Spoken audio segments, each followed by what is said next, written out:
That's good to mix it up. Okay. This is how I want you to practice your seventh chords for a little bit. Let's just start in C. Again, there's different ways to think about this, different ways to conceptualize about it. The way that you've been doing, which is perfectly fine, but we need to move on with, is by thinking about intervals. So if I'm playing a C major 7, this is 3 notes, 2 notes, 3 notes between, right? That's logically correct. Yes, thank you. Gold star. Let's move on from that. We're moving towards memorizing the triads, which you're pretty close to being able to do, I think. But if you need to do a double check, do it. But C major, 3, 2, right? So in order to practice the seventh chords, first go through your triads in whatever key. You could pick a couple of keys a day or whatever. Major, minor, diminished, augmented, sus4, sus2. And just to review the sus4 and sus2, here's your major. The sus4 is the next key up. So we're substituting the 4 for the third. Instead of the third, we're playing the fourth.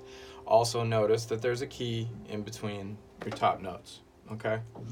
So you can also think, 4-1 if you want to, but if you're firing away, if you're in context, you already played the major, you don't have to think about this interval. You just think about what you have to change. Okay? The sus2, there's a key, you jump over a key. There's also a key between these two, right? It's just different ways to think about this stuff. Later on, when you're good at your major scales, you're going to notice that these are all scale tones, right? And when you could do like your G flat major scale, which looks like this, you're going to realize if I go to sus4, I'm certainly not going to go to C because it's not in the scale. I'm going to go to B because it's in the scale. And A flat because it's in the scale with my sus2. Or F, what we were having trouble with a minute ago. Here's your F major, and if I go to F sus4, I'm not going to go to B because B is not in the scale. I'm going to go to B flat for sus4, right? Major, sus4 is in the scale. It also checks out with our interval. It's the next key up. And then if I go to sus2, I'm confident that it's G because not only is there one key between there, one key between here, but it's also in the scale of F major. Sorry, I added one thing that I wasn't supposed to add, but it's just another way. Again, these concepts, you have a concept, you think about it from pure intervals, you can think about it from the major scale side of thing, or you can think about it in, I don't know what to call what we just talked about before the scale. But anyway, from the memorization, just knowing that it's true. Okay. So back to C, you've got your major, minor, diminished, augmented, sus4, sus2. Under your fingers, don't even think about it. Don't question it. You're confident. Okay. Going to the major 7 aspect of it, it's important to think about our octave. And let's remember our interval names. Just remember pure interval names, chord names sound the same, but they're different. It's a different context. Pure interval names, 2 notes at a time. Octave, major 7, minor 7, major 6. Okay? You can review in tenuto the rest of them, but those are the ones we're talking about. Major 7, minor 7, major 6. Octave is just an easy way to start. Each of the 6 chords that we just played, major, minor, diminished, augmented, sus4, sus2, has a major 7 associated with it and a minor 7 associated with it. Mm-hmm. Mm-hmm. And again, major and minor 7 are the interval names. Those names may or may not change with the chord it's associated with. Mm-hmm. So, show you what I mean. All 6 of those chords go with the major 7. So we have a major chord with a major 7. This is called a major 7. Right. Thank God. Basically, all the ones that have a major 7 say major 7. If it doesn't say major 7, it's something else. So, C major 7, Then you have minor triad, C minor, major 7, C diminished, major 7, C augmented, major 7, C sus4, major 7, C sus2, major 7, okay? Major 7, pretty straightforward.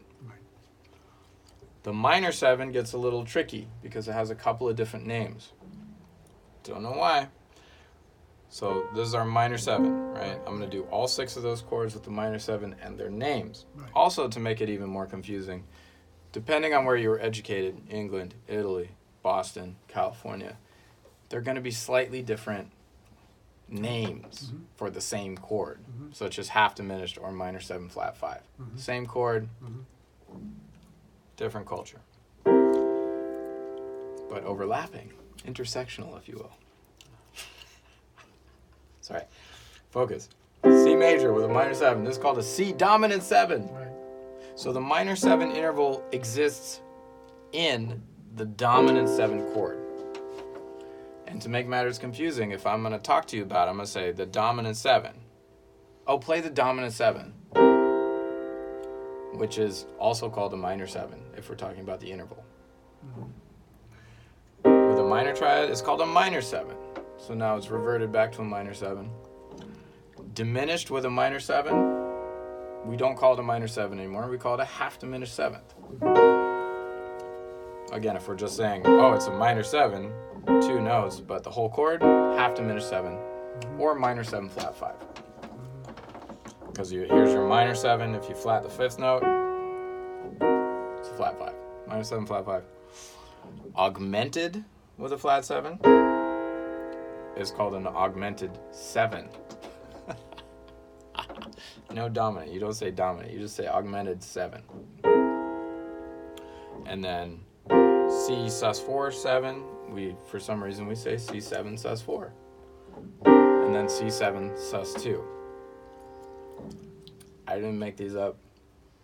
I'm just the messenger. Okay. Then our last group is the major 6 group. Okay, this is the most confusing one, in my opinion. There's only 3 chords that go with the major 6, and they are the major chord with a major 6. We call this a major 6. There's a minor chord with a major 6. We call that a minor 6. Big asterisk, footnote. The interval minor 6th is this. Major 6th, minor 6th. So if I say play a minor 6 interval, you're going to play this. If I say play a minor 6 chord, you're going to play this. Which drives me crazy because in a minor 6 chord, there is no minor 6 interval. Yeah, I see that. In fact, there is counterintuitive. There is a major 6 interval in a minor 6 chord. So usually when people first learn it, they play like that, which is not right. Minor 6th. And then the final one, the most confusing one, if you get a diminished triad with a major 6th interval, this is what we call a fully diminished 7th, or just diminished 7th for short. This is a diminished 7th. And this note we refer to as the diminished 7th. In addition to being a major 6th, it's a diminished 7th. Because the concept diminished actually means brought down twice. In certain contexts, not every context, but in this context, major 7, minor 7, diminished 7. The real reason it's a 7th is because diminished comes from a different scale. All these other chords, every single other chord I just played came from a 7-note scale, such as major. 1, 2, 3, 4, 5, 6, 7 notes before you repeat. Diminished starts with a half step, I think. 1, 2, 3, 4, 5, 6, 7, 8. So this is the diminished 7th.